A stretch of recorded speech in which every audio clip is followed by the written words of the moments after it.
Would you buy an electric car with 150,000 kilometers on the clock? For many people, the answer is immediately no. They imagine a worn-out battery, a huge repair bill, and a car that could suddenly become worthless. But mileage alone does not tell you whether a used electric car is a good purchase. A high-mileage EV with a healthy battery and a complete service history can be a better buy than a low-mileage car that has been neglected, damaged, or left sitting at a very high state of charge for long periods. So, before you reject that high-mileage electric car, here are the checks that actually matter. First, understand the difference between state of charge and battery health. When the dashboard says the battery is at 100%, that only means it is fully charged to the capacity currently available. It does not mean the battery still has 100% of its original capacity. Battery health is normally described as state of health, or SOH, if a battery originally had 75 kilowatt-hours of usable capacity, and now has approximately 67.5. Its remaining capacity is about 90%. The dashboard can still display 100% after charging, but that 100% now represents the smaller available capacity. This is why you should never judge battery condition from the dashboard percentage alone. Ask the seller for a proper battery health report. If one is not available, arrange an independent battery test before buying. A useful test can estimate remaining capacity and may also identify unusual cell imbalances or faults stored in the battery management system. There is also some reassuring real-world evidence. NAF, the Norwegian Automobile Federation, says it has completed thousands of battery tests. In results published in 2026, the average remaining battery capacity was 92%.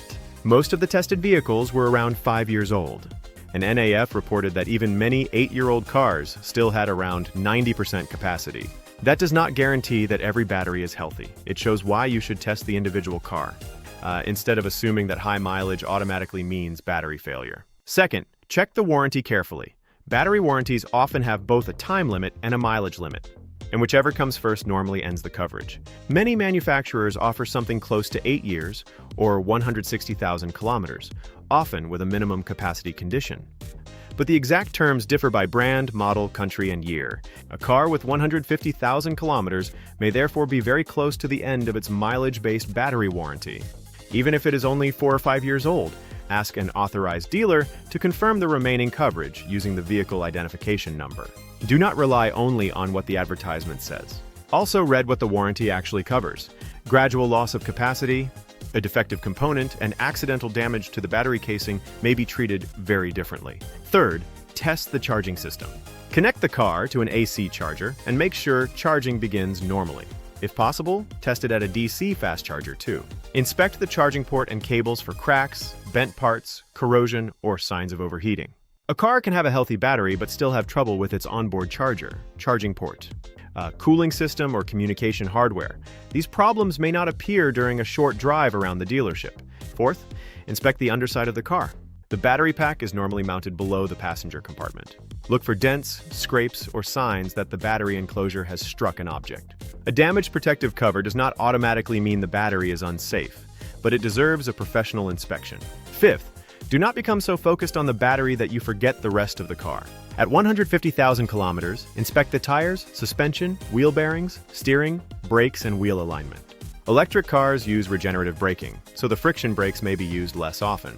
That can reduce wear, but it can also allow corrosion or sticking components to develop, especially in wet and salty climates. Check the heating and air conditioning system as well. In a cold country, a failed heat pump or electric cabin heater is not just uncomfortable. It can also reduce winter efficiency and become an expensive repair. Ask about the low-voltage battery too. The large traction battery moves the car, but a smaller 12-volt or low-voltage battery powers many of the systems needed to start it. A weak low-voltage battery can create confusing warning messages and leave the vehicle unable to start.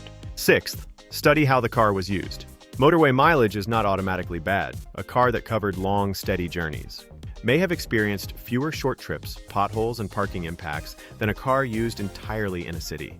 But frequent high-power charging, very hot conditions, repeated deep discharging, and long periods at an extremely high or low charge level can affect battery aging. You may not receive a complete charging history, but you can still ask the seller how the car was charged, where it was parked, and what range they normally achieved in summer and winter. Finally, compare the price with the risk. Do not pay almost the same price as you would for a lower mileage vehicle unless the condition, specification, and documentation justify it. Estimate what remains after the battery and vehicle warranties expire, then keep a repair reserve. So, would I buy an electric car with 150,000 kilometers? Yes, I would consider it, but only if the battery health is documented, the charging system works, the underside is undamaged, the warranty status is confirmed, and the price reflects the mileage. The number on the odometer is a warning to investigate. It is not a verdict. If you want honest electric car facts without the hype or fear, subscribe to EVuntold. In the next video, we answer another controversial question.